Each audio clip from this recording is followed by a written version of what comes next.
What's going on, Paisanos? V here. Come at you guys, well, with another market watch today. You know, the OCG is not exactly what we play here in the TCG. Their metagame is completely different.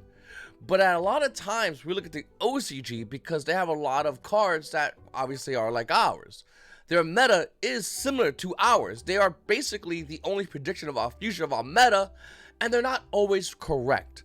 But this might be what you might be seeing soon in the game. In fact, this video is going to be a mixture of what's happening in OCG, but more importantly, what will happen here in the TCG. We're going to talk about the market and how that gets impacted by that. Not only that, but I'm also going to be talking about cards that could potentially see play in YuGiOh Nationals or in the next couple of months for you, as well as what could potentially be hit in the ban list. This is a mishmash of a video, and I think that is a very important video for a lot of players to understand. Now, once again, this video is just only for entertainment purposes. I do not give any financial advice. As always, I'm just here to talk to you about the Yu-Gi-Oh trading card game, having a conversation. Let's get right into it, because Purrely's in the OCG is dominant. Here in the TCG, that deck was DOA. But we are getting new support. In fact, we're going to be getting new support for Purrely soon, and that will obviously make the deck a lot more playable. Now, it's really upsetting for a lot of players that don't want to buy Purrely cards. And I don't blame you. They're a lot of money. I mean, I'm not even looking at the CRs. Just getting involved in Purrely's right now is insane. Purrely itself used to be a $25 card. Now it's currently $31. You're getting 3 of that, by the way. Then Purrely Pretty Memory is 25s. You're going to need 3 of that, by the way. My friend Purrely, no, you're not going to need 2. You're going to want to get 3 of this card. So off the gate, we're talking 150 plus what, 90 for 9 cards? And then you're going to get the rest of the deck, by the way. Just a fun fact. Now you're probably sitting there going, V, I ain't buying that shit. I don't blame you. I mean, the deck's really expensive, and to be honest with you, this is what you need. But in order to buy XYZ Encore, a lot of players forgot about this. You're going to want to grab it now because there's no reprints. The last reprint of this card came out in 2014. That's almost 10 years ago. In fact, if you want a 10-year-old card, no big deal. The current value of the card, don't listen to this. This is probably a scam. There's no shot. It's $1. The value of this card is roughly around $11 right over here. Now, you want the original print version out of JOTL, just with the light. Once again, its price has been getting jacked up. It used to be $1, but now the current value of that card, unlimited, starts around $11. First edition starts around $12. So you're going to be paying a lot of money just to even stop Purrely's, which can potentially meta play here. We don't know if they're going to be, by the way. I want to emphasize that because we have zero idea if Purrely's are going to be the deck to beat. Look at the OCG, that is 100% the case. They are the deck to beat in the OCG. Ryan, Purrely's is Kashira's. Now, luckily, Kashiras have been going down in value. Well, the recent Kashiras in Photon Hypernova. Fenris are still costing a lot of money. Unicorns, I didn't want to get to that, but I'm talking about like Kashiras in Photon Hypernova. Pressure Planet Race Off used to be $100. It's currently $29. That's still a lot. You're still getting banged by Konami, but that's not that bad. Kashira Theosis is $18. Once again, going down in value. A Rice Heart, some players have opted to go even into playing 3 of this card, so you might as well get 3, because why not? Or else you're going to be making excuses why you don't need a 3rd one. That card's roughly around $11. Now, once again, like I said, the other Kashiras, like Fenrir, that card's still going to cost you money. He's roughly around $27. Unicorn did go down, evidently, so I mean, that's pretty good. I'll be honest with you, a lot of these are going to be getting reprinted. In fact, we know cards out of Dark Green Blast is definitely going to get reprinted after YuGiOh Nationals. So that's how they get you. Whatever deck you want to play, cool. Whatever deck you're playing, more than likely is going to tank in value after YuGiOh Nationals. Wherever Nationals you are, whether you're in Europe, you're here in a TCG, it doesn't matter. In North America, like, it doesn't matter. The values are going to tank because Konami is going to reprint them to sell to all players who saw YuGiOh Nationals, maybe didn't want to go to YuGiOh Nationals, or maybe they didn't have the money to shell out for Kashiras, and now do, and they're going to buy the Kashira cards. And then we're going to be getting a best in September, and more than likely those cards, the decks are going to be hit. That's how Yu-Gi-Oh works. Luckily, you have people like me on YouTube that will tell you, hey, be careful about buying those 10 cards, because you'll probably have a good month, maybe 2 months, before those decks probably are either power crept or just get hit by the ban list. Be careful, seriously. Superheavy Samurai is another deck, and the reason why I want to point to this deck specifically, because if you're playing that deck, you're going to need Gear to Gigant X, or Gear Giant X as everyone calls it, because it just sounds better. Gear Giant X, this card originally came out of Return of the Duelist. The current value of this card is roughly around, well, $25 to about $31. I believe you just need one, if not mistaken. I could be wrong though. I've been looking into Superheavy Samurai. They're a weird FTK-ish kind of deck. If you look at the collector's 10 version, we'll go ahead and clear those filters. That's also slowly starting to rise in value as well. It's currently roughly around $4 a copy with shipping, so that is also rising in value. I believe they do this to bring out like Cyberstein. It also has a rare and a common, so it's like super hard to get. But if you want the original print secret rare, it's going to cost you a lot more money. And then we have Brandon. Now, listen, if you look at the OCG, Brandon is only 5.6%. It's next to Exosisters. We'll talk about that in a second, actually. But it's next to Exosisters at 5.6%. There are more Adamantipates in the OCG than there are Branded in the OCG. Now, here in the TCG, I do think Brandon is going to be a dominant force. In fact, we all know it's going to be. The question is, how dominant? That is a great question, because we're going to be getting the next core set with Purrely support coming out. We're also getting brand support, and this is new ground for a lot of branded players here in the TCG. So what we're going to be seeing is Yu-Gi-Oh players go to Nationals with branded. Now, we saw back in the previous YCS, not many branded players were able to attend that event, well, play that event, not and attend that event, it's a whole different subject, but play in that event, but we still saw some sparse branded players making the top cut. Is branded good enough in the current TCG? Myself personally, and I'm very biased on this one, I'll say it, I think Branded is the best deck here in the TCG. I think Branded can easily smoke almost any deck here in the TCG, given the correct build. If you look at the top cut in the YCS previously, there are different variations of Branded. Every Branded deck was, for the most part, different. Very few ones were the same. The ones that topped were similar because they were working together on a team and all that silly stuff. But I do think Branded, and they still had little differences, but I do think Branded is still one of the best decks in the game. And the reason why I'm saying that is because Yu-Gi-Oh players are pretty much, you know, building what they feel is the best, but not everyone's been able to attend these events. So the numbers in our TCG Yu-Gi-Oh events are drastically different. After May 11th, I guarantee you we're going to see a massive shift in this game. No doubt in my mind.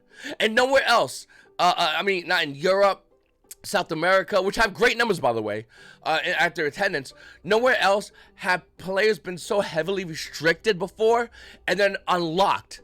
May 12th is going to be a great day for Yu-Gi-Oh players, and I guarantee you the next YCS, more likely not that YCS, Nationals here in the TCG, here in NAWCQ, North America, is going to be massive. And I do think we're going to see a huge surge of players playing Branded. I think Branded is going to be the deck to beat at Nationals, right next to Purrely's. I think Purrely's is a great deck. I already looked into what they could do, and I think Branded can take them out. I think Branded's that good. But listen, I'm not here to deck ride Branded any more harder than I already am. I love the decks, like one of my favorite decks in the game. All I'm trying to say is be careful if you're looking to play Purrely about Branded. It's a deck you might want to consider beating. Exosisters in the OCG are actually a serious deck. And here in TCG, we kind of joke around about Exosisters, but the deck is still really good. I mean, look at this list. Besides Max C, what is different? I mean, honestly, like, what's different? They have 2 Core by the Graves, okay, but they also limit on certain cards. Like, they have only 2 D-Shifters, 2 Pot of Prosperities. And that begs the question, what if Prosperity did go to 2? What would happen to the value? Well, you and I both know what happens when a card gets semi-limited from 3. It goes down in value as everyone rushes to the market to tank their 3rd copy. Blazing Vortex Pot Prosperity is currently at roughly around $60, as well as 2022 10 of the Pharaoh Guards being roughly around $51. This card going to 2 would be massive as a hit towards decks like Kashira's. Now, once again, it's not a direct hit, it's an inadvertent hit, which I would argue is still pretty detrimental to a deck like Kashira's. I mean, think about, what was it, when we had Institution at 3, think about how crazy that card was, and then it went to 1. The deck it was used in did get powered down. It also got hit in the banlist, but that's besides the point. Listen, I think Pot of Prosperity is definitely a card that a lot of Yu-Gi-Oh players have at 3s. They have 3s all over the place. Myself personally, I only own 2. I used to own a Starlight. I got rid of that when it was roughly around $600 because I saw a pump for no reason. But I do think Pot of Prosperity going to 2 wouldn't be crazy for here in the Yu-Gi-Oh TCG. As for Exosisters, though, I mean, besides the CRs, which aren't even expensive anymore, Exorcist, the most expensive Exorcist card you could buy right now would arguably Pax, which is about $8. Mikalis, $4.50. Martha, the Cigarette, Power of the Elements is $4. This deck is dirt cheap. And to be honest with you, it makes sense.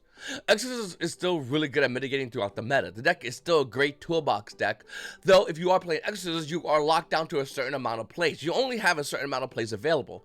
That's not a bad thing though, because those plays lead to some pretty broken boards. Those plays are hard for your opponent to out.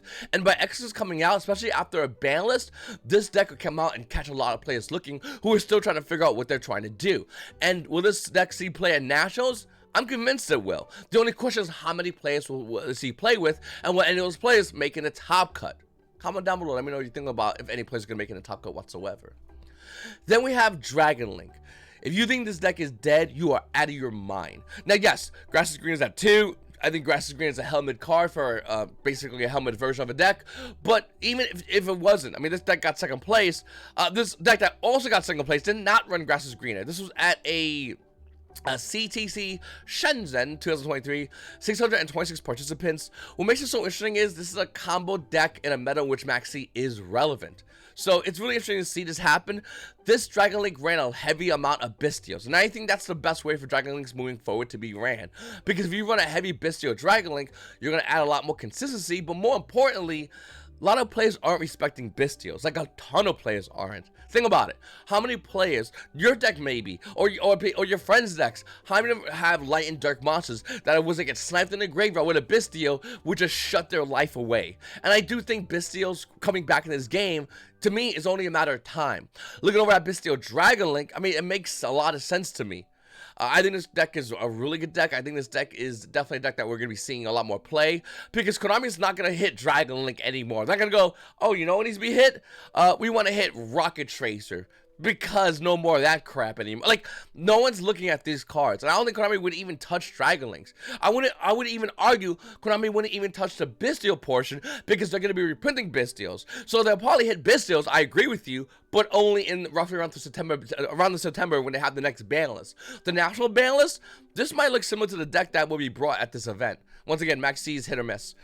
Looking at Bystials, they are pretty expensive still. Magnamut is $9. Jerusalem is $4. It's not like super break your wall expensive, but if you want to get the most expensive one, Lubellion, which this deck does play 2, this version plays 1 over here. Lubellion's going to run you a lot of money. It's going to be roughly around $63. Now note, this card used to be roughly around $90 to $100 during high prices, so it is going down, but this card's still going to be needed if you are looking to play Dragon Link. And I don't think Dragon Link's a bad deck right now. No one's really playing Nibiru in the main. A lot of players that have main Nibiru are finding a hard time, because a lot of players that will ideally run into Nibiru play around it. I mean, look at Kashira players. You basically ran Nibiru to stop Kashiras, and Kashiras are like, we'll just end with one Rise Hard, pass. So Nibiru does nothing. It's garbage. But Bystial, Lubellion, all this stuff, well, it's pretty good. Once again, let me know in the comments down below if you are considering running this. I'll tell you right now, I own 3 Lubellions. I'm keeping mine. I do think Bystials are going to see play. I don't know to what capacity, but why not have a resource? All right, Baronne de Fleur. What's going on with this? I get this question asking me non-stop. Right to my stream on Twitch TV by YuGiOh YGOPaisano, someone asked me the question, V, do I buy Baron? V, do I sell Baron? You should have sold Baron before the release of the Maze of Memories Baron. That's 100% that should have happened. I made a market watch about it. With that said, do you buy Baron right now? Unless you absolutely unequivocally need this card, I do not recommend you buy Baronne de Fleur. It's just not worth it. Think about it. It's $40 for a card that might not see play. Now you might go, wait a minute, V. You just said you're holding on to Lubellions. Yes, I am, because I already own them. If I own Baron right now, let's say it's Synchro Storm I never sold, would I sell Baron right now? Well, once again, it's a utility card. Will you sell it? Do you need it? And you have to ask that question all the way up until Nationals. So if you're playing a deck that doesn't run Baronne de Fleur up until Nationals, yeah, you sell it. It's $40. Get rid of it. But if there's a chance you need it, like let's say you're playing Dragon Link, you might need Bystial Lubellion, or Brandon, you might need Bystial Lubellion, then ideally you must hold the card. That's how it works. So hopefully it helps anybody out who asks this question. I know a lot of people are asking this question. I get it, but that's the best way to do it. All right. So what should be hit? Because branded exposure should be banned. If anyone watches my streams, you know how this card is. I main this card, and if I go win dice roll, I'm gonna go lock you first turn. And if I win dice roll and lock you first turn, you're not winning. The game's pretty much over. If I open Branded Fusion and Aliber, I basically end with a Dragoon and an Expulsion play, and there's nothing you can do whatsoever. You basically have an option of just watching yourself get locked out. Mind you, not only can that happen, but I can also just negate whatever your answer is. Oh, you have Call by the Grave? Cool. Negate with Dragoon. Thanks for playing. By the way, you can't special summon this turn, and you have a Dragoon looking at you who is now 4K. Like, that is insanely broken, and can be done because of branded Expulsion. This is a broken problem card. It always has been, but it's more proficient, even more so now, being the fact that Artifact Scythe's gone, but its deck still makes their own version of Artifact Scythe. Pretty consistently, because it can be searched because that card name says branded. So I do think this card should be banned. I think this card's absolutely broken. People like, oh, V, hit the Nightmare card. Sure, they'll just do it with other cards. Like, this one card can still bring out other cards to lock you out for one turn. And if I can lock you out for one turn, chances are you're not seeing the next turn. So I do think this card should be hit absolutely. Up next, and I know here's where we're gonna get a lot of tight buttholes. Paisanos, anyone, non-Kashira players, do you feel that? That's the sound of all Kashira players' buttholes getting that much more tight. Just, oh, leave my fucking Kashiras alone, V. V, leave my Kashiras alone. First of all, let's go over a couple of things. Number one, Kashira Shangri-La. Oh no, V, it's Shang-Ira. No. It's Shangri-La. It sounds better. It sounds more fun. It rips off the tongue infinitely easier. I don't give a fuck how the card's name sounds. Konami evidently messed up. Someone on Konami's head fell asleep, woke up and said, print this damn card. Okay? That bitch's name's Shangri-La. Okay? Get it through your fucking head. No, V, you gotta say cards properly. Really? Do we have to, though?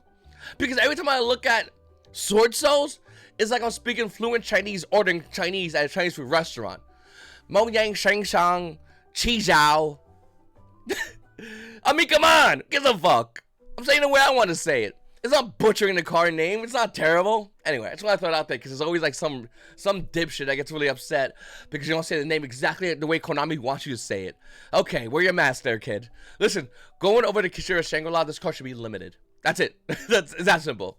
Don't get me wrong. I think the card ultimately should be banned, but a limitation on Kashira Shangri-La would change drastically the way Kashiras are played right now here in a TCG.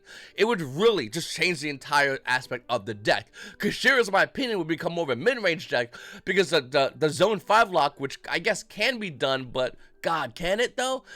Wouldn't really work out so well. So I do think Kashira Shangri-La, it will definitely still be playing Kashiras as a limited option, but not so much as players have the option of 5-zone lock you. Don't get me wrong, I think the 5-zone lock is pretty cool, I'll be honest with you, but after the 40th time seeing it, it's pretty dead already. Nobody cares about this card anymore. I do think this card's going to get hit. I don't think nobody will argue against this card coming more than 2. If anyone says 2, they're just trying to 5-zone lock you. This card goes to 100%. Alright. Runix, this is probably not going to get hit. I'm not going to lie to you. I'm not going to lie to you. I wanted to lie to you. I wanted to say it's going to get hit, but I'm going to be honest. This is probably not going to get hit. But I really don't fucking like Runix. They are the most boring archetype in the game of Yu-Gi-Oh! They are the epitome of RNG Yu-Gi-Oh! You're hoping to draw cards from Fountain to keep stopping your opponent, because the second you don't draw some cards to stop your opponent, they're going to beat your ass super hard. Straight up. So, I hate this deck. This is an RNG deck. I'm not going to say it's skillless, but I'm going to say that if you play this deck and you think you have skills, don't fucking tell nobody, because nobody's going to hear that bullshit. Alright, up next, nothing. Listen, it was a short of a ban list. I don't think the ban list needs to be that massive. This is my point when I made this. The ban list doesn't need to be huge in order for it to be effective. Don't get me wrong, in the past we've seen Konami do massive ban lists, and they pretty much do nothing. And then we see Konami do small ban lists, and they pretty much do nothing. So, this ban list right now, I think, dead serious, we do not need a massive ban list. But I want to ask you, what card do you think should be banned, limited, semi-limited, or just unlocked with the ban list? You know I'm going to say Max C, of course, because Max C coming off would change the game drastically, but ultimately, I want to know, what do you think would be good for the game? Another argument I see real quickly, by the way, is people say, V, if Max C came off the ban, so I did my full combo, and I have Max C, my opponent's never going to win. Sure, you're right. But your opponent was never going to win anyway, number one. Number two, if your opponent played a slower deck that doesn't need summons, let's say Labyrinth, they didn't give a fuck if you had Max C. They're still going to set 5, laugh at you, and pass. So, your argument's kind of invalid. It's like saying, if I have an extender after a current full combo, what are you going to do about it? I don't know, depending on the game state. Max C doesn't change that. What I will argue with Max C is, you know what? I'm not gonna argue Maxi anymore. We'll wait till it comes with the ban list. Then I'm with my nuts in the face of everybody out there as they have Maxi PTSD, because the card's coming off the ban list inevitably. It's been up to OCG ban list for like years. It's only a matter of time if horror comes off the ban list here, and when it does, we'll just joke around everybody during that time. Realistically, do I want to call off the ban list? No, but the card comes off the ban list, and the reason why is because look at the OCG. And before you go V, let's combine this to the OCG. That Purrely shit is about to come through. You're going to want to need some allies to stop Purrelys. You're going to want to need some allies to stop Kashiras. You're going to want to need some allies to stop Superheavy Samurais and Vanquish Souls and Emancipators. I'm joking, that's not real. But Branded and maybe even Exosisters, Math Mechs. You're going to want to need some allies. Maxi is literally your best ally in dropping that card against your opponent going, yeah, don't do that bullshit on me this turn, because it ain't going to last. I'm just throwing it out there. One thing I didn't really touch on that much was Vanquish Soul. Is Vanquish Soul going to see meta play? It's going to be good. I think Vanquish Soul is a 1.5, maybe even a tier 2, but I think 1.5 deck in a meta in which we have just giants. And those giants will be Purrely's, Kashiras, and on TCG. Purrely's, Kashiras, Branded. I think those are the giants. Even after post-ban list, even with the new support, I think these are the top 3 decks. I don't consider Vanquish Soul to be number 4, but then again, once again, I have to look into it more. Can it be number 4? Maybe, but I don't know. Let me know in the comments down below what do you think. It's your boy V, and you guys will have a great day.